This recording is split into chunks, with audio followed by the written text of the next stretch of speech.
Hello, നമുക്കിന്നൊരു cute പിന്നുണ്ടാക്കിയാലോ? അപ്പോൾ ഈ ഒരു ക്യൂട്ട് പിന്നുണ്ടാക്കാൻ വേണ്ടിയിട്ട് ഞാൻ ഒരു ട്രാൻസ്പെറൻറ്റ് ഷീറ്റ് എടുക്കുന്നുണ്ട്. ഒരു ചെറിയ പേപ്പറിൽ ഞാനൊരു കുഞ്ഞ് ആംഗ്രി ബേർഡിനെയും വരച്ചെടുത്തിട്ടുണ്ട്. എന്നിട്ട് കളർ കൊടുക്കുന്നുണ്ട്. അത് കഴിഞ്ഞിട്ട് എടുത്തു വെച്ച ട്രാൻസ്പെറൻറ്റ് ഷീറ്റിൽ കുറച്ച് ഫെവിക്കോൾ ഒന്ന് അപ്ലൈ ചെയ്തിട്ട് അതിനെ ഒന്ന് സ്പ്രെഡ് ചെയ്ത് കൊടുക്കുക കേട്ടോ. അതിൻ്റെ മുകൾ ഭാഗത്ത് വയ്ക്കാൻ വേണ്ടിയിട്ട് വീണ്ടും ഒരു ട്രാൻസ്പെറൻറ്റ് ഷീറ്റ് എടുത്തിട്ടുണ്ട്. എനിക്കൊരു ചെറിയ അബദ്ധം പറ്റി. ഞാൻ വരച്ച ഡ്രോയിങ്ങിൻ്റെ മുകളിൽ കൂടെയാണ് ആ ഫെവിക്കോൾ ഒന്ന് തേച്ച് കൊടുത്തത്. പക്ഷേ അങ്ങനെയല്ല, ട്രാൻസ്പെറൻറ്റ് ഷീറ്റിൻ്റെ മുകളിലാണ് ഫെവിക്കോൾ തേച്ച് കൊടുത്തിട്ട് അതിനിങ്ങനെ ഒട്ടിച്ചെടുക്കേണ്ടത്.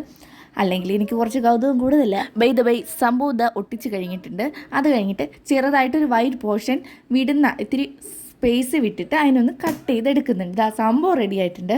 അതിനായിട്ട് ഒരു കുഞ്ഞു പിന്നെടുക്കുന്നുണ്ട്. പിന്നെടുത്തിട്ട് ഞാൻ മാസ്കിൻ ടേപ്പാണ് അതിനൊന്ന് ഒട്ടിച്ചു കൊടുക്കുന്നത്. എന്നിട്ട് നിങ്ങൾക്ക് ഇഷ്ടമല്ല അത് ബാഗിലോ നിങ്ങൾക്ക് ഇഷ്ടപ്പെട്ട സാധനത്തിൽ ഇതുപോലെ ഒന്ന് പിൻ ചെയ്ത് കൊടുക്കുക. ഞാൻ എൻ്റെ ഹാൻഡ് ബാഗിലാണ് പിൻ ചെയ്ത് കൊടുക്കുന്നത്. പിന്നെ എൻ്റെ ചാനൽ സബ്സ്ക്രൈബ് ചെയ്യാൻ മറക്കണ്ട.